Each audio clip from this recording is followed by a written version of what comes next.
Mesdames et messieurs, bonjour, je l'ai nommé. Donc je voulais vous remercier, c'est l'avant-dernière conférence du cycle.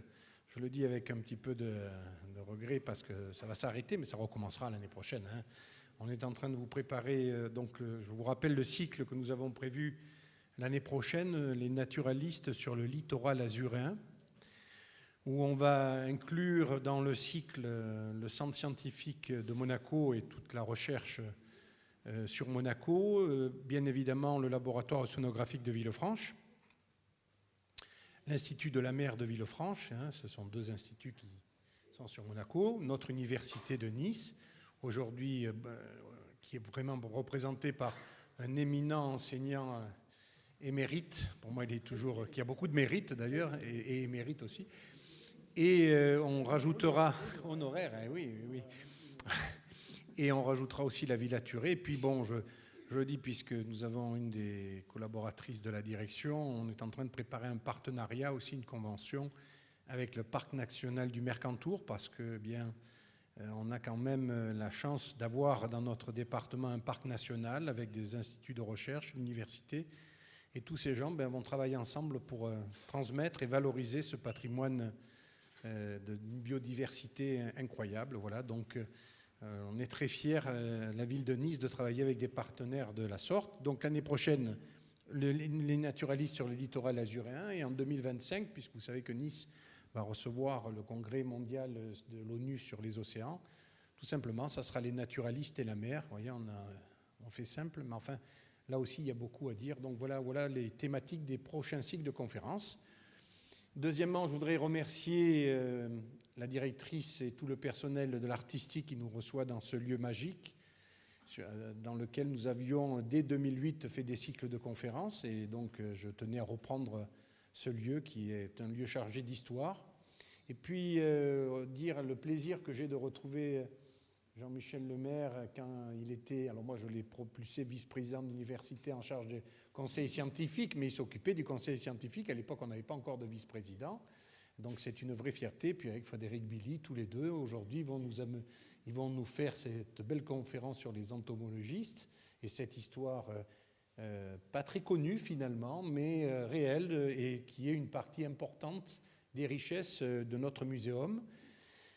Et puis je vais aussi dire à Olivier Gerrier tout le plaisir. La semaine dernière, on vous a présenté notre livret que nous avons fait, le livre qu'on a fait sur le muséum dans une nouvelle collection, Nissa Scientificas, qui est quand même quelque chose d'original et un outil qui manquait au muséum. Donc vous voyez, petit à petit, on est en train de préparer la suite. Je ne vais pas vous faire la liste des projets qui sont en cours l'année 2024 et 2025, mais enfin, on a pas mal de choses. Donc voilà, merci à vous deux pour cette très belle conférence. Et puis, je vous invite à regarder, à vous inscrire déjà sur la newsletter du muséum. Et puis, petit clin d'œil, il y a aussi la newsletter, c'est très à la mode, mais enfin, on récolte pas mal d'informations du musée de Terra Mata et du musée de Cimier, où vous avez pas mal de cycles de conférences qui vous sont offerts, de qualité, enfin voilà. En tous les cas, je vous souhaite à vous deux et merci pour votre présence, belle conférence. Et on va être très attentifs. Je suis sûr qu'il y aura plein de questions.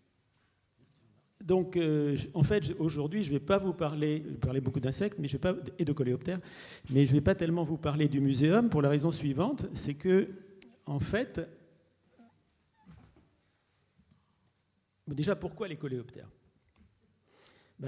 Une raison très simple, c'est que sur la Terre, une espèce animale vivante sur 5 est un coléoptère.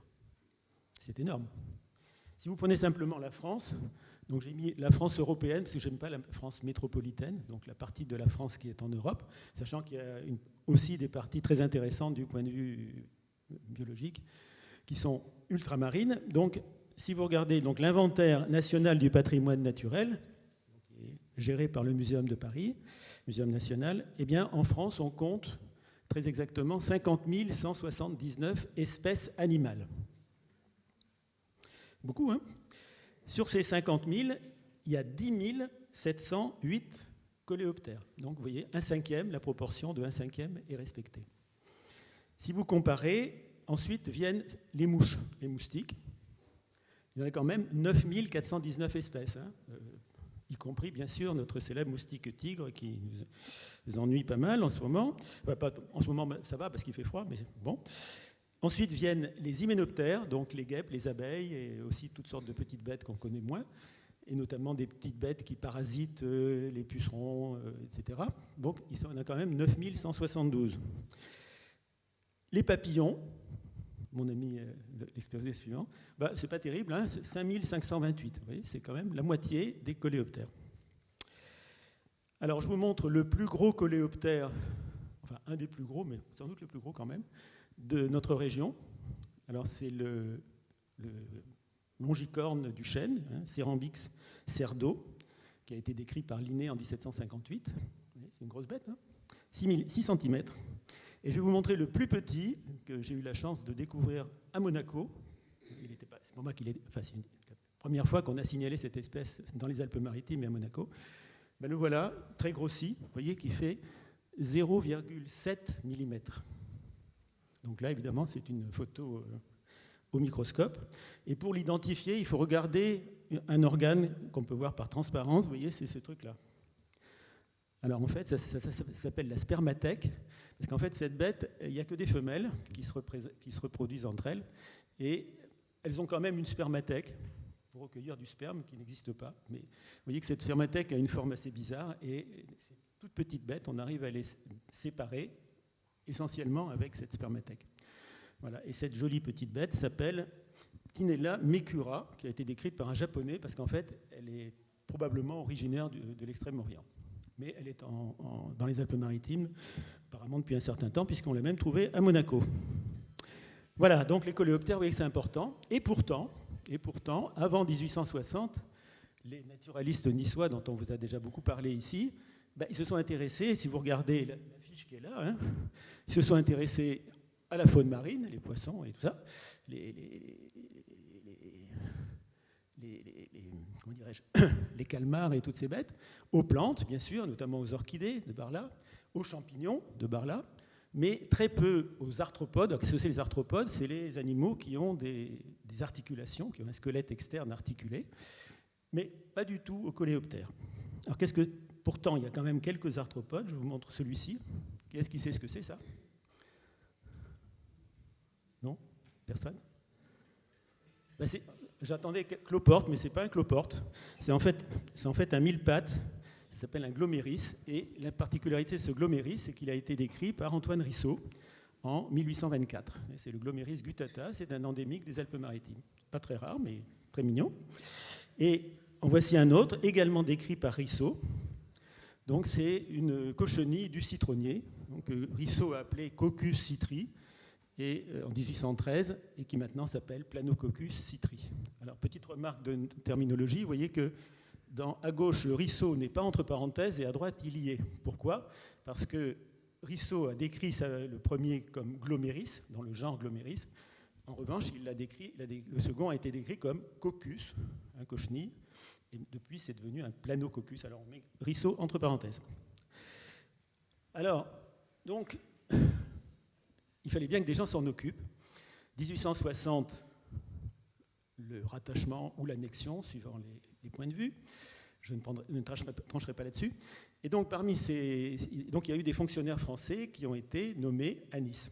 Et parmi eux, un certain Alexandre Peragallo, dont j'ai pu trouver dans les archives de la Société entomologique de France une photographie, c'est la seule connue. Et donc cet Alexandre Peragallo, en fait, il descendait d'une famille de fonctionnaires des contributions indirectes. Et ce qui est remarquable, c'est que son grand-père l'était, son père l'était, et puis ils ont traversé quand même une période un petit peu troublée. Disons qu'entre 1789 et 1815, il s'est passé pas mal de choses, mais ils ont survécu. Voilà. Donc, il était également apparenté par sa grand-mère à Gaspard Monge, qui est le fondateur de l'École Polytechnique, école dont on aura l'occasion de reparler. Alors, il était dans les contributions indirectes lui aussi. Il a commencé sa carrière en Bourgogne, où il a chassé des coléoptères. Petite remarque, vous voyez que souvent, les entomologistes ne sont pas du tout des professionnels, mais font toutes sortes de choses qui n'ont strictement rien à voir avec les insectes. Donc il a été nommé en 1860 et il a obtenu un prix de la Société entomologique pour ses travaux sur les lucioles. On va en reparler. Bon, après son catalogue, il a fait et surtout, il a fait un catalogue des coléoptères. Il a publié une étude sur les insectes et il a encore eu un autre prix. Et malheureusement, il est décédé en Bretagne en 1904. Alors, voilà, donc il a fait le premier catalogue des coléoptères des Alpes-Maritimes en 1879, dans le cadre d'une manifestation qui était un peu oubliée maintenant, qui s'appelait le Congrès scientifique de France, et qui avait lieu tous les ans dans une ville différente. Ça a commencé à Caen en 1838, apparemment, et 40 ans plus tard, c'était à Nice en 1878. Et heureusement ou malheureusement, je ne sais pas, il n'y en a plus eu après. Voilà. Et donc voilà le catalogue des coléoptères de M. Peragallo, donc, qui a été publié dans une... D'ailleurs, j'en ai un exemplaire personnel, et bien sûr, il y a un exemplaire dans la bibliothèque du muséum. Alors, 2 citations de ce catalogue. Vous voyez, la première qui dit il m'a semblé que dans ce nouveau territoire qui finalement avait été très peu exploré, à part la bande côtière et la mer, bien sûr, donc de l'explorer pour le compte de la Société entomologique de France, dont il était membre. Voilà. Et pourquoi c'était intéressant de le faire? Donc ça, Frédéric va également en parler tout à l'heure. C'est que c'est une région tout à fait extraordinaire du point de vue de la biodiversité. Comme on dit, c'est un hotspot de la biodiversité. Pourquoi? Parce qu'elle embrasse dans un rayon restreint, comme il dit, les insectes les plus méridionaux, ceux des bords de mer et ceux des montagnes les plus froides, ce qui les rend plein d'attrait, d'imprévu, la chasse de ces charmantes petites bêtes. Alors, qu'est-ce qu'il a découvert? Le premier qu'il a découvert, c'est ça. Ça, je suppose que personne n'a jamais vu ça. D'ailleurs, moi, il n'y a pas longtemps que je l'ai vu. Vous allez voir. Donc, c'est un tout petit insecte, il fait 5 mm de long. Et voici sa description. Donc, Peragallo l'a découvert sur les galets de la plage de Nice, et notamment à Carras, et aussi à Saint-Jean-Cap-Ferrat, et ouais, c'est tout. À Monaco aussi, d'ailleurs, il l'a trouvé. Vous voyez, alors, c'est intéressant. Vous voyez la description à l'époque, quand on décrivait une espèce nouvelle, donc c'est M. Péris qui a décrit ça dans les Annales de la Société entomologique de France, en 1866, une description, à l'époque, ça se faisait en latin. Pour l'anecdote, les botanistes, je crois, ont arrêté d'utiliser le latin pour la description il y a une quinzaine d'années, pas plus. Je crois que c'est 2006 ou 2007, quelque chose comme ça. Mais à l'époque, c'était obligatoire de décrire en latin. Et alors, j'aime bien aussi le texte qui suit. Ce délicieux petit animal a été pris en grand nombre par M. Peragallo. Je le publie à sa demande et je fais un plaisir de le dédier à l'habile observateur et l'élégant écrivain des mœurs des Lucioles. Voilà, il a été pris à Nice, vous voyez, plage de Carras, je pense. C'est une faute. Voilà, et donc aujourd'hui, il ne s'appelle plus comme ça. Enfin, on a changé en fait le nom d'espèce et le nom de genre. Le nom de genre, c'est normal, d'où les parenthèses autour de Péris. Par contre, le Peragallonis, vous voyez, il avait utilisé, à l'époque, les gens parlaient latin couramment, donc il avait mis un génitif latin un petit peu subtil, qui n'a pas été repris par la suite. Normalement, on n'a pas le droit de changer le nom d'une espèce, quelles que soient les raisons, sauf si pendant 90 ans, l'espèce a été appelée comme ça. C'est ce qui a dû se passer ici, c'est-à-dire que les gens qui ont cité cet insecte plus tard l'ont appelé Peragalloï et pas Peragallonis, et donc le nom a été validé par une décision du Congrès international de zoologie. Alors cette petite bête, c'était un peu mythique. Moi, quand je suis arrivé à Nice, je ne savais même pas que ça existait. En fait, quand on a fait un petit travail sur la faune de Monaco, on a trouvé ce fameux catalogue dans lequel on disait que cette bête était à Monaco, sur les galets. Bon, déjà, il faut trouver des galets qui ne sont pas nettoyés tous les jours à Monaco, ce qui n'est pas facile. Eh bien, oui, on y est arrivé. L'équipe du Muséum de Nice l'a retrouvé sur une plage de Roquebrune-Cap-Martin à Cabé, grâce en fait à un entomologiste de Roquebrune qui nous a laissé sa collection. Et quand il nous a laissé au muséum, et quand on est allé la chercher avec Olivier, il nous a dit « Ah, puis vous savez, j'ai le Brachémis Peragalloï. » Voilà. Donc c'est lui, vous voyez, il a un dimorphisme sexuel assez intéressant, puisque les mâles sont assez différents des femelles, ils n'ont pas la même couleur, pas les mêmes antennes, pas la même tête. Et vous voyez qu'il n'est pas gros quand même, 2 mm. Alors, il en a trouvé d'autres, notre ami Peragalo. Je vérifie mon temps quand même de parole. Il faut que je me dépêche. Alors, déjà, il a trouvé un joli charançon, toujours pas bien gros, 3 mm, qui s'appelle Echinodera peragalloi. Enfin, il ne s'appelait pas Echinodera au début, mais il s'appelle comme ça. Et puis un autre aussi très curieux qui a été décrit plus tard, après la mort de Peragalo, et que Janel, le grand spécialiste de la faune souterraine, a nommé Parabatissia peragalloi. En fait, il ne vit pas dans les grottes, il vit apparemment en liaison avec des fourmis. Et il n'est connu que de la petite vallée du Caréi au-dessus de Menton, où il est excessivement rare. Ça, lui, on ne l'a pas retrouvé, par contre. On l'a cherché, mais on ne l'a pas trouvé. Alors, les lucioles. Je ne sais pas si vous avez déjà vu, vous avez sûrement, tout le monde a vu voler des lucioles. Non? Qui n'a jamais vu voler des lucioles? Pour information, la véritable luciole ne se trouve que dans le comté de Nice, en France. On en trouve en Italie, mais en France, il n'y a vraiment que dans le comté de Nice, je dis bien le comté de Nice, c'est-à-dire qu'il n'y en a pratiquement pas de l'autre côté du Var, et plus du tout au-delà de l'Estérel. Alors voilà une luciole qui s'est posée sur un tronc d'arbre. Un petit clin d'œil aux gens qui aiment le niçois. Donc Gustave Mossa, qui est un des peintres de l'école de Nice de cette époque, fils d'Alexis Mossa, grand carnavalier, poète, etc. Il a écrit une petite chanson, Où vas-tu, petite luciole, avec ton petit lumignon. Dis-moi si dans la pénombre tu as perdu quelque chose. J'ai bien traduit ? Impeccable. Voilà. Et pour information aussi, j'ai vu que la villa d'Alexis Mossa s'appelait la Luyerne. Elle a malheureusement disparu dans l'arasement de la colline de Crémat. Alors, qu'est-ce qu'a fait Peragalo ? Eh bien, en fait, il a découvert que, contrairement à ce que tout le monde pensait, les vols des lucioles n'étaient pas des vols nuptiaux, mais que seuls les mâles volaient. Voilà ce qu'il écrit, de 9h à 11h du soir, on peut voir en abondance cet insecte, et même dans les Hautes-Vallées. Effectivement, on l'a vu au dernier Explore Nature à Val-de-Blore, où il y en avait beaucoup. Mais la femelle est très difficile à trouver, on ne la trouve qu'au bord du trou où elle s'est nymphosée, et où elle vient s'accoupler. Alors, elle a des ailes, elle a des élytres, mais elle ne sait pas voler. Apparemment, ses ailes ne sont pas fonctionnelles.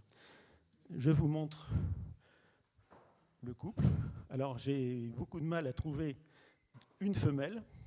Il faut vraiment regarder les mâles voler pendant des heures. Et puis, de temps en temps, il y en a un qui tombe. 90% du temps, c'est parce qu'il est fatigué. Mais les 10% qui restants, c'est parce qu'il a senti une femelle. Ou vu une femelle. Là, il y a aussi un problème qui n'est pas clair. Et voilà. Donc, vous voyez que la femelle est assez différente. Et donc, il a été le premier à décrire très précisément la femelle. Vous voyez que ici, vous avez à droite un mâle avec des très gros yeux qui sont censés lui servir à voir la lueur de la femelle.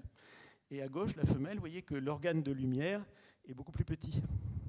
Il est seulement réduit à l'anneau ventral avant-dernier.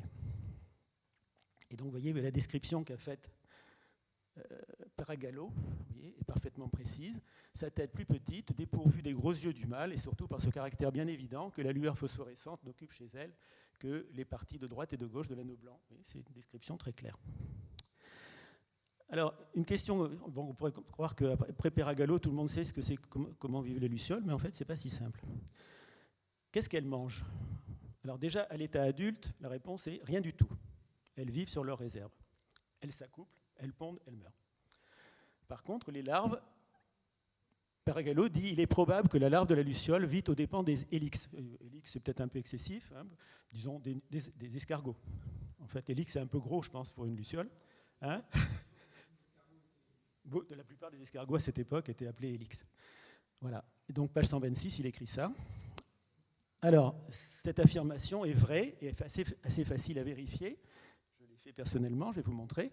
Pour ce qu'on appelle les vers luisants. Alors les vers luisants, ce n'est pas les lucioles, parce que c'est la même famille, mais la grande différence, c'est que la femelle n'a pas du tout d'élytres.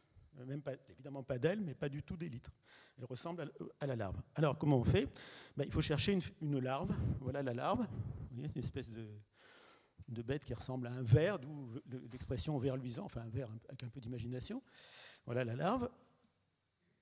si on lui donne un escargot, elle se jette dessus, littéralement, et elle le dévore en entier. D'accord ?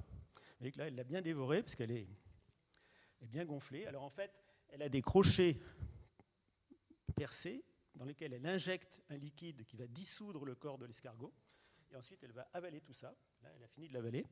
Une fois qu'elle a fini de l'avaler, eh bien, elle va se transformer en nymphe, comme tous les coléoptères. Les coléoptères, il y a des larves, une sorte de chrysalide, en fait, qu'on appelle la nymphe dans le cas des coléos. Et ensuite, l'insecte parfait. Vous voyez, alors, donc, j'ai obtenu en élevage l'éclosion de la nymphe. Et chose extraordinaire, c'est que la nymphe est lumineuse aussi. Question, à quoi ça sert ? Personne ne sait répondre. À rien, probablement. Juste à faire joli. Et là, vous voyez, le coléoptère a éclos. Vous avez à gauche la peau de la nymphe et à droite, eh bien, ce qu'on appelle tout le monde le ver luisant, c'est-à-dire la femelle du lampire. Il s'agit de... Donc, ici, c'est une espèce qui n'existe que dans le midi de la France. Ce n'est pas le ver luisant du Nord, c'est le ver luisant de Raymond, donc, qui a été décrit en 1859. Et ça, c'est une femelle. Voilà. Bon, tout ça, c'est bien et bon. Mais moi, ce que je ne sais pas, c'est trouver la larve de la luciole. Alors, elle a été décrite par un certain Bugnon à la fin du début du XXe siècle, qui prétend qu'il a réussi à la nourrir avec un escargot. Mais il ne dit pas s'il a réussi à obtenir l'élevage. Donc là, il y a un vrai problème qui se pose. Un autre problème qui se pose, c'est les espèces. Chez nous, on n'a qu'une seule luciole en France, et encore dans les Alpes-Maritimes. En Amérique du Nord, il y a beaucoup d'espèces de lucioles dans lesquelles les deux sexes volent, et effectivement, il y a des accouplements, certaines la rencontre se fait en l'air, on va dire. Il y a aussi des espèces qui restent, où la femelle ne vole pas, mais on va envoyer un signal au mâle. Et quand le mâle va voir ce signal, il va descendre, etc.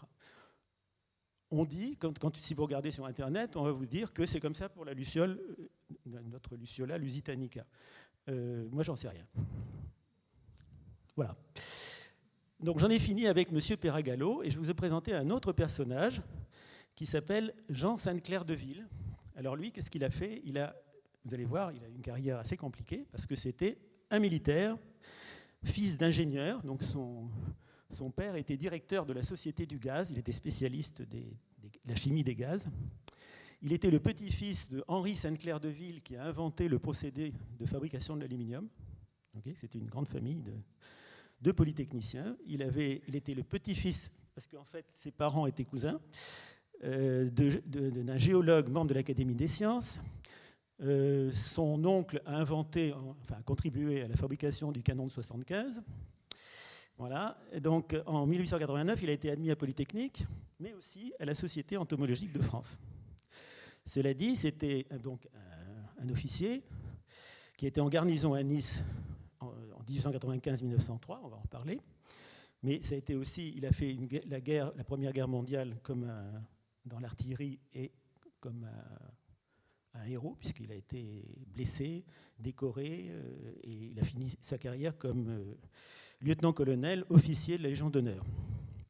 Mais il a eu, ce faisant, en même temps, le prix constant de la CEF pour un catalogue des coléoptères de la Corse. Vous voyez que l'entomologie est une chose partagée par des gens tout à fait pittoresques. Alors, j'ai encore trouvé une photo de l'époque où il était à Nice. Oui, un beau militaire. Et alors, qu'est-ce qu'il a fait à Nice ? Il a commencé à prendre des notes sur les bêtes qu'il trouvait, mais ce n'est pas lui qui a fait le catalogue des coléoptères de Provence, c'est son ami, un avocat marseillais qui s'appelait Henri Caillol. Mais surtout, il a fait le premier inventaire de la faune des grottes des Alpes-Maritimes, que personne n'avait imaginé. Il avait visité, pendant son séjour en garnison, 22 grottes dans les Alpes-Maritimes, et il a publié un article qui s'appelle « Exploration entomologique des grottes des Alpes-Maritimes ». Alors, voilà la carte qui est dans cet article, vous voyez, avec la position géographique des grottes en question. Alors, je ne vais évidemment pas vous les énumérer toutes, je vais parler de ma grotte préférée, vous allez voir pourquoi c'est ma grotte préférée dans un instant. C'est celle-ci, c'est la grotte de l'Albarea à Sospel, qui est là. Alors voilà ce qu'il en dit.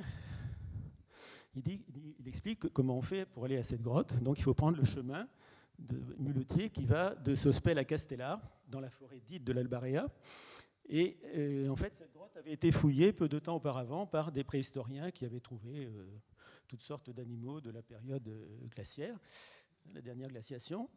Et il dit que dedans, la faune est riche, et en particulier, il a trouvé un coléoptère carabique qu'il a décrit. Alors effectivement, la grotte n'est pas très facile à trouver. Voilà l'entrée de la grotte. Donc c'est pas grand. Alors elle a mauvaise réputation, cette grotte, parce qu'elle a été utilisée par un groupe de résistants franco-italiens pendant la guerre qui avaient stocké des munitions. Ils étaient dans une ferme en bas et malheureusement, ils ont été apparemment dénoncés par quelqu'un de Sospel et tous fusillés, bien sûr, par les Allemands. Donc quand on parle de la grotte de l'Albarea aux gens de Sospel, ils disent oui, bon, on parle d'autre chose. Bon, c'est aussi bien parce que comme ça, personne n'y va, pas grand monde. Alors quand on rentre, on a un comité d'accueil, vous voyez, donc c'est une petite chauve-souris, le petit rhinolophe, et à côté, la sauterelle des grottes, qui s'appelle le dolichopode. Donc c'est des animaux qui vivent dans les grottes, mais qui sont, bien sûr, que tout le monde le sait pour les chauves-souris, peut-être moins pour la sauterelle, qui ont des yeux et qui sortent la nuit. Voilà. Alors qu'est-ce qu'il a trouvé ? Vous voyez, il a fait un tableau récapitulatif, il a trouvé des coléoptères, des arachnides, des myriapodes et des divers.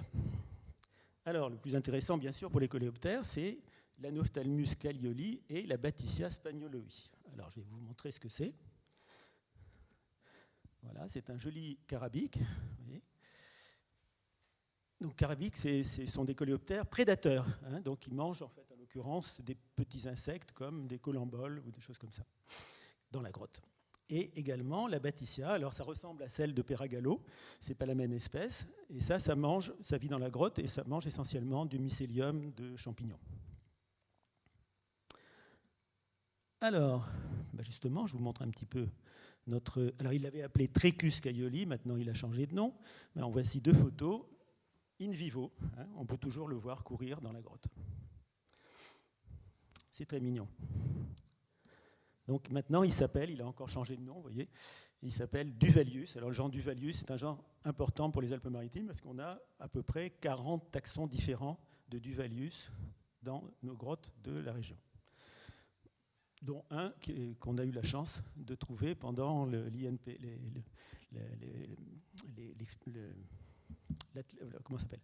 l'Atlas de la biodiversité au parc du Mercantour, à Val-de-Blore. La Batissia, elle est toujours là aussi, la voilà. Alors elle a aussi changé un peu de nom. En fait, Spagnoloi, c'est une espèce qui est répandue sur toute la Ligurie, mais Janel a montré que la population de Sospel était particulière, et donc ça s'appelle une sous-espèce qu'il a dédiée précisément à Sainte-Claire-de-Ville, et qu'il a donc dédiée des Villei. Mais il avait vu d'autres trucs aussi. Alors je reprends le petit tableau. Par exemple, cette araignée, Nesticus eremita, elle est toujours là. La voici. Le Japix, alors c'est de drôles de bêtes aussi, c'est des insectes très primitifs. Mais à Sospel, on en trouve quand même des assez gros, vous voyez. Il fait 20 mm de long quand même. Il a trouvé aussi un cloporte, isopode, c'est un cloporte, qu'il a appelé Triconiscus roseus, mais ça c'était une erreur, en fait ce n'était pas cette espèce-là, c'est une espèce qui a été décrite après, qui s'appelait Alpioniscus pheneriensis. Et puis, il y a ce Ceratosoma. Alors, bizarre, qu'est-ce que c'est que ça ? Quand on regarde dans la littérature, on voit qu'il y a des Ceratosoma qui s'appellent... D'abord, il y a des Ceratosoma qui sont des coquillages marins, alors c'est pas ça, mais en fait, il y a eu des mille-pattes qui ont été décrits sous ce nom. Mais qu'est-ce que c'était que ce truc ? Eh bien, voilà, en 2017, donc j'ai revisité cette grotte avec ma fille, Alice, qui est directrice des bibliothèques au Muséum, incidemment, de Paris. Voilà, donc voilà, revoilà l'entrée avec ma fille. Et puis on a trouvé ça. Un joli petit mille-pattes tout blanc, aveugle, qui s'est avéré nouveau pour la science. Voilà, donc il s'appelle Otaresia aliciae. Donc il a été décrit par deux spécialistes, donc Jean-Jacques Geoffroy et M. Moriès, qui est malheureusement décédé depuis. Voilà, vous voyez qu'on peut encore trouver des choses intéressantes dans les Alpes-Maritimes. Et maintenant, je cède la place à mon ami Frédéric pour qu'il nous parle des papillons.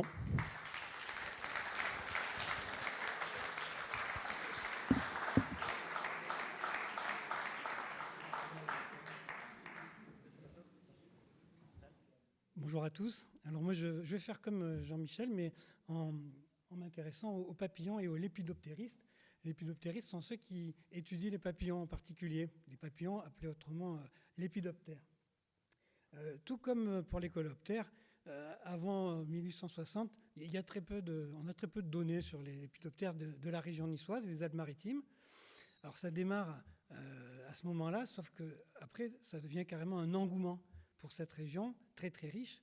Et cet engouement, on le retrouve au niveau des noms qu'on trouve qui sont donnés aux papillons. Par exemple, regardez ici 3 exemples de papillons.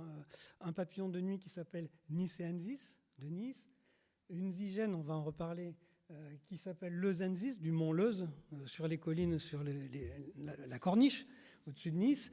Et puis, peut-être le plus étonnant, un papillon qui s'appelle Semenensis, de Cimier, qui a été décrit en 1923.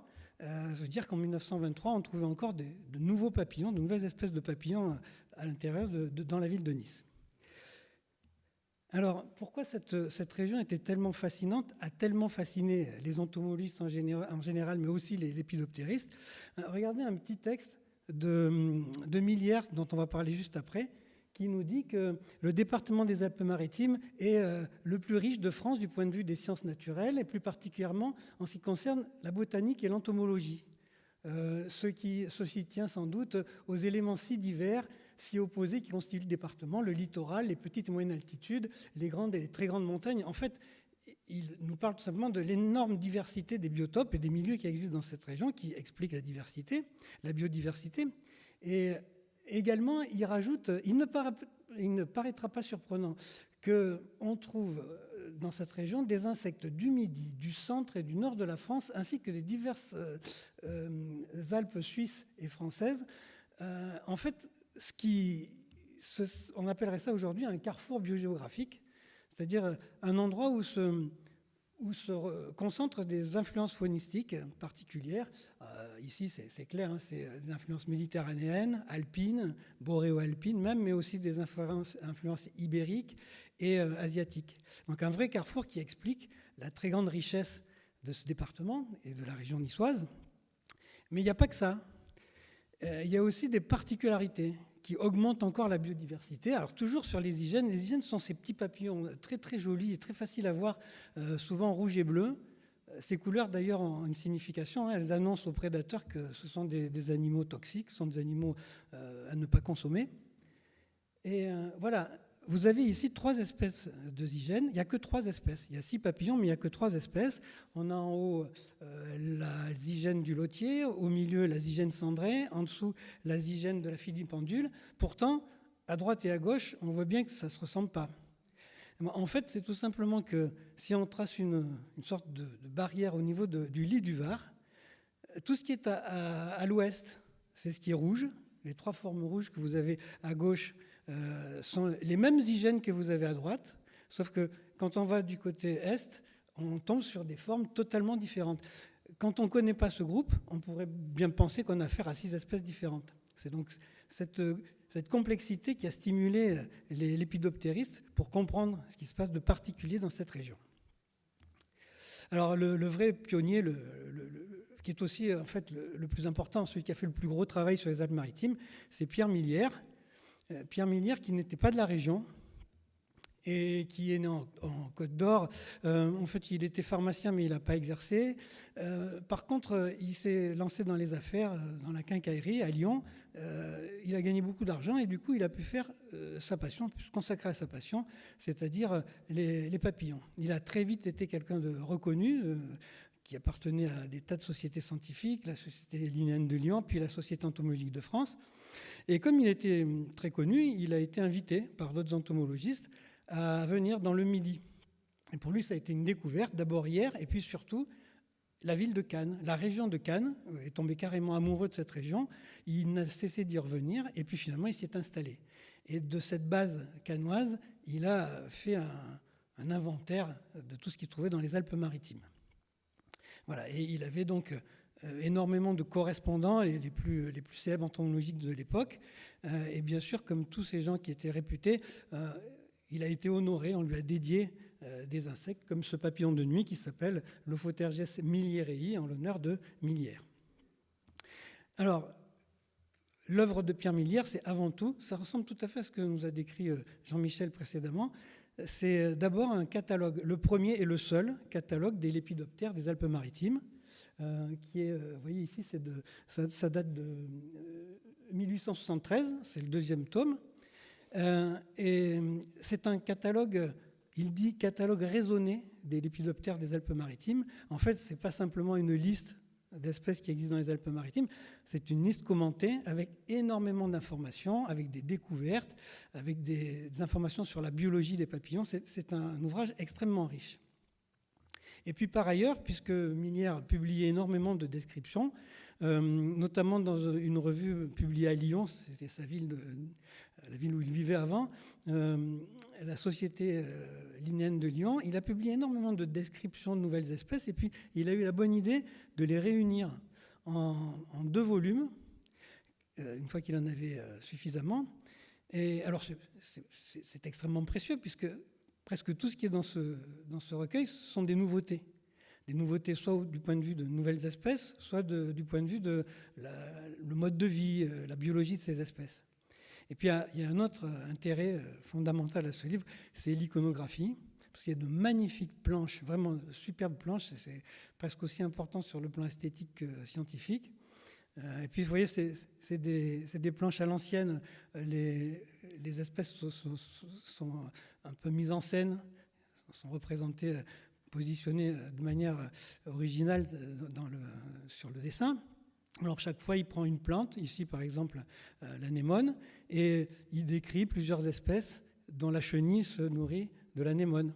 Et il fait pareil sur le bas, on le voit avec quelques espèces qui se nourrissent de lichen. Donc tout à l'heure, on a parlé des hygiènes. En fait, tous les grands entomologues, les grands lépidoptéristes ont tous fini par tomber dans le piège des hygiènes parce que c'est tellement fascinant. Et lui aussi, bien sûr. Il a beaucoup travaillé sur les hygiènes et parmi les planches dont je vous parlais précédemment, voilà celle qui décrit les 2 petits papillons du haut, une population de la zygène de la Bugrane qui vivait dans les alentours de Cannes où il habitait. Et il l'a trouvée tellement différente qu'il lui a donné un nom particulier, il l'a décrite, il l'a appelée Zygena ononidis, Zygena hilaris ononidis parce qu'elle vivait sur l'ononis. Et puis, beaucoup de gens l'ont cherchée. Et à la fin du XXe siècle, on pensait qu'elle était disparue. On l'avait classée dans les populations disparues parce que bon, la région de Cannes a beaucoup changé. Il y a beaucoup d'endroits qui ont été urbanisés. On ne trouvait plus cette zygène. Jusqu'à ce que, aux alentours de 2010, des lépidoptéristes, notamment de notre association, de l'association des naturalistes de Nice et des Alpes-Maritimes, redécouvrent cette zygène dans la région de Valbonne. Donc, du coup, vous pouvez la voir in vivo. Hein. Elles sont très jolies. C'est pour ça que beaucoup de gens sont tombés sous le charme. Et cette population, c'est donc une redécouverte. Et vous pensez bien qu'en croisant les informations trouvées dans les ouvrages de Millière et puis les informations qui découlent de ces photos, de type de milieu dans lesquels on le trouve aujourd'hui, il va peut-être être possible de retrouver d'autres localités de cette espèce qui, finalement, n'a pas disparu, de cette sous-espèce qui n'a pas disparu. Voilà. Et puis là aussi décrit d'autres zygènes, comme cette Zygena loti, sous-espèce wagneri, qu'il avait déniée à M. Wagner, et qui est une des zygènes les plus sombres qu'on peut trouver. Ce sont celles justement de l'Est des Alpes-Maritimes. Alors, Millière a été un infatigable découvreur de nouveaux papillons. Il a décrit des quantités d'espèces, et la grande majorité sont toujours valables aujourd'hui. Donc, je vous en montre quelques-unes. Ici, j'ai essayé de trouver des papillons les plus variés possibles. Et ce qui est sympa avec Millière, c'est qu'il donnait des noms très évocateurs par rapport à la région dans laquelle il travaillait. Donc, le premier s'appelle Lantoscana. C'était pour Saint-Martin-Lantosque, qui est aujourd'hui Saint-Martin-Vésubie. Deuxième Vésubiella, c'est clair. Canensis pour sa chère ville de Cannes. Et puis Fenestrata, vous avez une petite idée ? C'est la Madone de Fenestre. Si vous allez au début juillet autour du lac de Fenès, vous trouverez ce très joli papillon blanc dans les prairies. Il se voit bien parce qu'il est blanc. Et c'est Millière qui a donné le nom de cette sous-espèce. Et puis, il en a écrit beaucoup, et toujours avec ce souci de donner des noms évocateurs. Mistralella pour le Mistral, Italo-Galicella parce qu'il l'avait trouvé sur la frontière franco-italienne, Mentonella, Menton, Lérins, les îles de Lérins, Méditerranella et Esterellata. Bon, c'est assez clair. Alors, il a évidemment fait une collection remarquable qui, malheureusement, n'est pas au Muséum de Nice parce qu'elle a été dispersée. Une bonne partie a été donnée à des collègues entomologistes de son époque. Et elle se retrouve aujourd'hui au Muséum de Paris, parce que par le biais de legs, de dons, ça se retrouve là-bas. Et par contre, la partie avec les plus gros papillons qui avait été donnée à un entomologiste connu de l'époque, c'était le tsar Ferdinand de Bulgarie, cette collection a été mise, comme ça arrive malheureusement trop souvent, dans un endroit, a été oubliée et a été entièrement ravagée par les insectes parasites. Ce qui ne risque pas d'arriver au Muséum de Nice, parce qu'eux, ils s'en occupent bien. Alors, je vous parle rapidement d'un deuxième entomologiste assez intéressant et lépidoptériste intéressant qui a travaillé dans les Alpes-Maritimes, Wilhelm Gieseking. Lui, on peut l'appeler l'homme de terrain. Il n'a rien décrit, il n'a pas publié, il a simplement travaillé sur le terrain, il a beaucoup prospecté, alors vraiment de manière infatigable, et il a été en rapport avec les plus grands entomologistes de l'époque. Il leur transmettait ses recherches. Je vous mets quand même sa photo. On a très peu de photos de lui, on a très peu d'informations sur ce monsieur Gieseking. Voilà, donc c'est un Allemand, encore une personne qui n'était pas de la région. Il est connu plus par son fils, Walter Gieseking, qui était un grand pianiste qui a eu beaucoup de célébrité au XXe siècle et qui s'est installé aux États-Unis. Donc il a vécu beaucoup à Lyon, ensuite en Italie, et puis il s'installe sur la Côte d'Azur. Donc il va fréquenter Nice, Menton, Villefranche, il va habiter ces villes-là. Et il s'installe sous l'étiquette d'entomologiste professionnel. À l'époque, ça pouvait se faire. Donc il vendait ses services à des chercheurs qui avaient besoin de récolter telle ou telle espèce, ou bien à des collectionneurs. Ça lui permettait de continuer ses propres recherches. Donc il a vraiment exploré à cette époque-là, c'est-à-dire au tout début du XXe siècle, les Alpes-Maritimes. Et finalement, puisqu'il transmettait ses découvertes à beaucoup de monde en Europe, et les meilleurs spécialistes, la connaissance de la faune des Alpes-Maritimes a énormément augmenté. Par contre, on perd toute trace de son activité entomologique en 1914, au moment de la guerre. On va voir ce qui s'est passé. Donc lui aussi, puisqu'il était très reconnu, il a eu droit à une zygène qui porte son nom et qui s'appelle Giesekingiana. Vous voyez, ça c'est un dessin dans un des ouvrages majeurs de l'époque. Alors, qu'est-ce qu'il en reste de Wilhelm Gieseking? D'abord, on vient de le dire, une connaissance accrue de la faune des Alpes-Maritimes, notamment, entre autres, au niveau des zygènes, avec cette fameuse zygène qui s'appelle, elle a changé de nom maintenant, mais qui s'est longtemps appelée Giesekingiana, que vous pouvez voir au col de Vence, et qui est vraiment une entité très originale.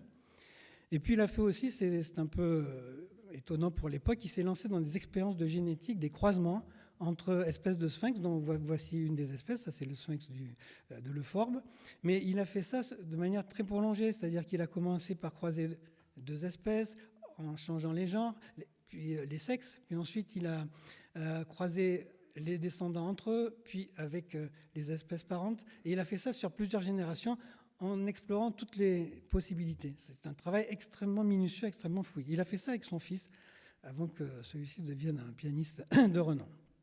Et le plus remarquable pour Wilhelm Gieseking, c'est sa collection, une collection qui était presque entièrement dédiée aux Alpes-Maritimes. Et cette collection, qui avait vraiment une renommée internationale, bien plus que celle de Millière ou autre, elle a été perdue pendant très longtemps. D'ailleurs, elle est toujours perdue, mais on a quelques informations. C'est le mystère de la collection Gieseking. Alors, qu'est-ce qui s'est passé en 1914? Puisqu'il était de nationalité allemande, début de la guerre, il a été arrêté. Il a même été emprisonné aux îles de Lérins, mais il arrive à s'échapper. Il fuit en Allemagne. Et puis, à partir de là, pendant des décennies, on a entendu des affabulations, des rumeurs les plus abracadabrantes,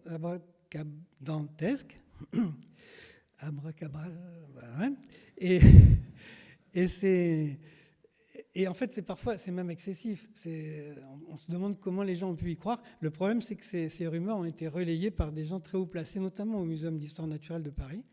Donc, par exemple, on racontait que Gieseking avait été assassiné par un naturaliste niçois, Balestre, qui convoitait sa femme et qui convoitait aussi sa collection.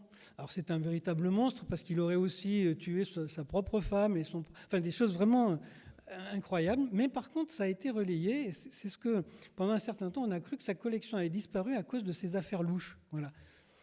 Et puis il y avait une autre histoire aussi qui était racontée, c'est qu'elle aurait été bombardée pendant la Deuxième Guerre mondiale et que c'est ce qui expliquait sa disparition.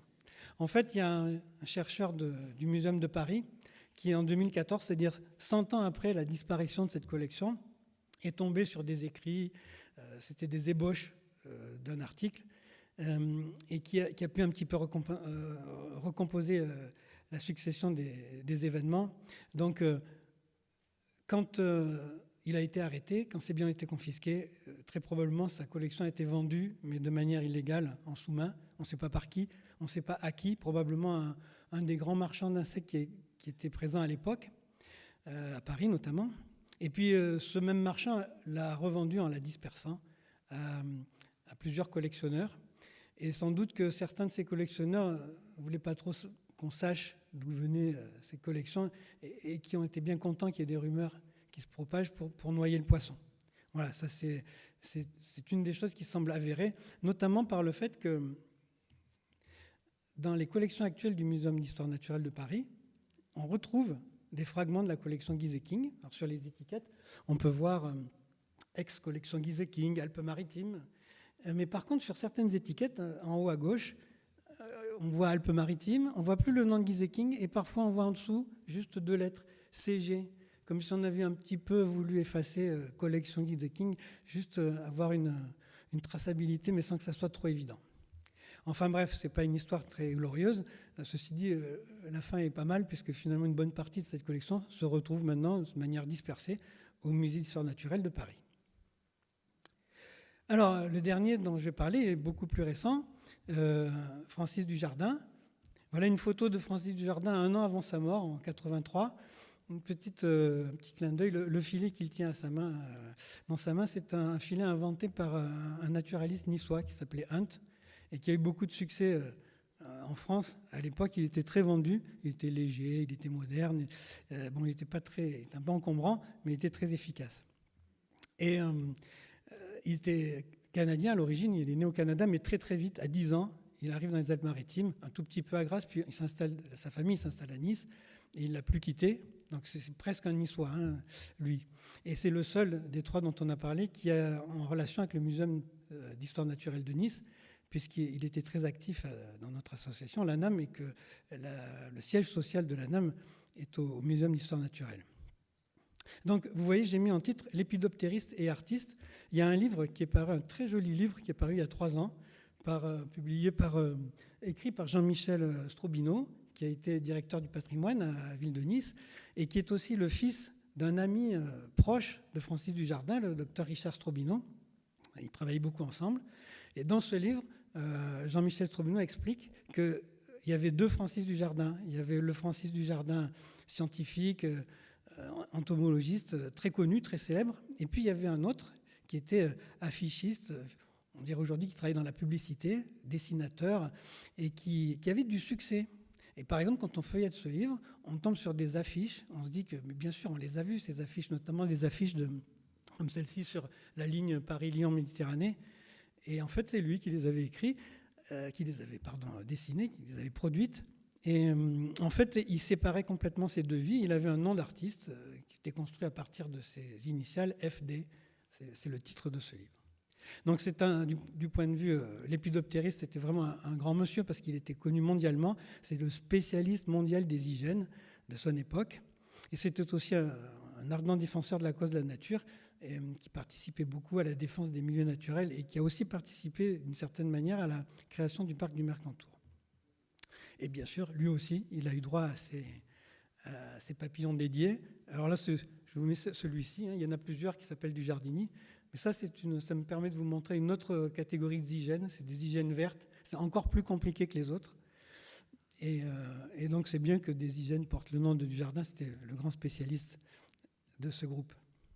Alors il était éditeur scientifique, il s'occupait de la revue Riviera Scientifique, que éditait notre association.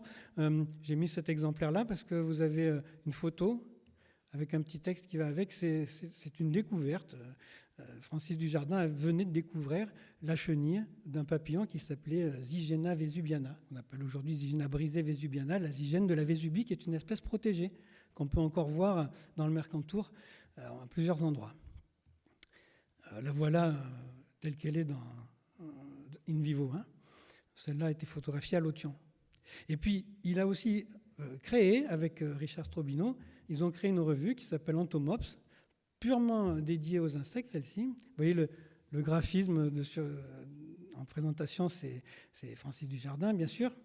Mais là, pour le coup, puisque c'est pour l'entomologie, il écrit Francis Dujardin et non pas FD.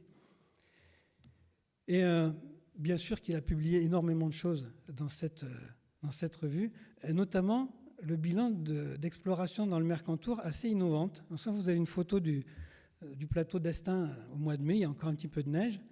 Mais avec son ami Richard Strobino, ils ont fait quelque chose de tout à fait nouveau. Ils ont exploré cette région lorsque c'était sous la neige, c'est-à-dire en mars-avril, quand personne n'aurait l'idée d'aller chercher des papillons. Et ils en ont trouvé plein. Alors, ce n'était pas seulement des randonnées où on trouvait quelques papillons dans la neige, c'était aussi des prospections nocturnes avec des lampes. Et ils ont trouvé plus de 30 espèces de papillons qui sont actifs en plein hiver s'il ne fait pas trop froid, parce que tout simplement, ils ne sont pas sous la neige, ils sont dans des écorces, dans des coins de rochers.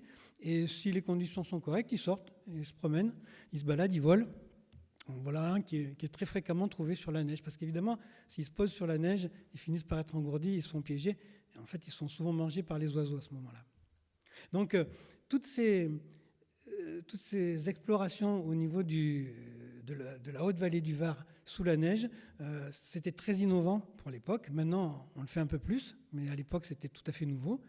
Et donc, c'était publié dans par exemple, Entomops. Et évidemment, les qualités de dessinateur de Dujardin lui permettent de faire des représentations remarquables. Voilà un des papillons découverts sur la neige, hein, qu'il a dédié à Richard Strobino, il s'appelle Strobinoi. Donc c'est un montage photo, là, c'est deux parties de l'article. Vous avez en haut le papillon qui est comparé à une espèce proche, et puis en dessous, c'est une représentation de ce qu'on voit à la loupe binoculaire ou même au microscope. Et tout ça, c'est du travail fait à la main par Francis Dujardin. Et il a dépassé le stade, si vous voulez, simplement de la taxonomie où on décrit des espèces, décrit des espèces. Lui, il allait un petit peu plus loin. Par exemple, il s'est intéressé à l'évolution des zygènes en produisant des arbres phylogénétiques, même s'il n'employait pas ce terme. Aujourd'hui, on appelle ça un arbre phylogénétique qui montre les différentes catégories de zygènes avec leur relation de parenté. Il a même trouvé un moyen de représenter les caractères qu'il étudie avec des flèches transversales. C'est la forme des antennes, la forme des pièces génitales, et même la nature des feuilles mangées par les chenilles. Et puis, il est aussi connu parce qu'il a émis une théorie qui s'appelle la théorie du mélanisme littoral, qui tente d'expliquer pourquoi, dans la région niçoise, on a deux catégories de zygènes, des sombres à l'est et des clairs à l'ouest. Il faisait intervenir un climat du golfe de Gênes dans lequel auraient évolué les populations de l'Est, climat chaud et humide qui, pour lui, produisait des papillons sombres. Voilà, alors, on dit quand même juste quelques mots sur le Muséum de Nice, parce qu'on est là pour ça. Et voilà, le Muséum de Nice a des collections d'insectes gigantesques, beaucoup de boîtes de papillons. Et par exemple, voilà, une boîte de Francis Dujardin, qui est au Muséum de Nice maintenant, et qui est très intéressante parce qu'elle présente le seul papillon diurne qui est officiellement disparu de France. Il faut dire qu'il était vraiment très, très localisé sur la Riviera. C'est lui, c'est l'Hespérie du Barbon, il est photographié à Chypre. Et en fait, ce qui est intéressant, c'est que dans le contexte actuel de réchauffement, il est tout à fait probable que ce papillon puisse réapparaître en remontant du sud, parce que c'est une espèce qui est plutôt tropicale, qui est très abondante dans le sud de la Méditerranée. Et donc, en regardant ce qu'il y a sous ces papillons, il y a des étiquettes très précises de lieux, de dates. C'est un moyen de repérer peut-être des endroits où il faudrait guetter son retour, sa réapparition. Donc, il y a des choses qui sont importantes, des informations qui sont importantes dans ces boîtes du muséum. Et pour terminer, justement, quelques-uns de ces trésors cachés du muséum qu'on a pu mettre en évidence récemment. Voilà 3 papillons qui dormaient dans les boîtes du muséum, qui étaient bien à l'abri, bien protégés. Et dans les 2 dernières années, elles se sont révélées particulièrement intéressantes. La première n'avait jamais été vue dans les Alpes-Maritimes. La deuxième, on la confondait en France. On croyait qu'elle n'existait pas en France, une espèce tropicale qui ressemble à une espèce locale. Donc c'est grâce à la redécouverte en Corse de cette espèce tropicale qu'on s'est mis à fouiller dans les vieilles collections et qu'on s'est rendu compte qu'en fait, elle était bien en France, simplement elle était confondue. Et je gardais pour la fin le dernier exemplaire, parce que pour moi, cet exemplaire, il concrétise bien les différentes fonctions du muséum. Regardez l'étiquette. Il y a écrit qu'il a été trouvé en 2009 par Gabriel Azière et Jean-Michel Lemaire, que vous venez d'entendre. Donc en fait, eux, ils sont du muséum, ils travaillent au muséum, donc c'est la partie collecte, investigation du muséum, à l'extérieur du muséum. Ça a été trouvé dans le Vieux-Nice. Et puis, depuis 2009, ce papillon a été conservé dans des bonnes conditions au muséum de Nice, préservé. On a pu le ressortir l'an dernier. Et donc la dernière fonction du muséum, permettre d'exploiter, de valoriser toutes ces richesses. Et on s'est rendu compte donc que c'était une espèce qui n'avait jamais été vue dans la région. Voilà, je ne pouvais pas partir sans monter encore des zygènes. Hein. Donc, dans le muséum, il y a des quantités de zygènes, des quantités énormes, des boîtes et des boîtes de zygènes. Et donc, il y a un énorme travail à faire. Par exemple, j'ai mis cette photo-là. C'est une population très proche de la zygène de Millière, mais qui vit sur les hauteurs au-dessus de Nice. Je trouvais ça dans une collection Montanari. Ça, c'est quand même intéressant de savoir quelle relation il y a entre cette population et celle de Millière, qui n'est pas très loin, parce qu'elles sont quand même très proches. Donc, il y a encore beaucoup de travail à faire, et puis finalement, c'est tant mieux. Je vous remercie.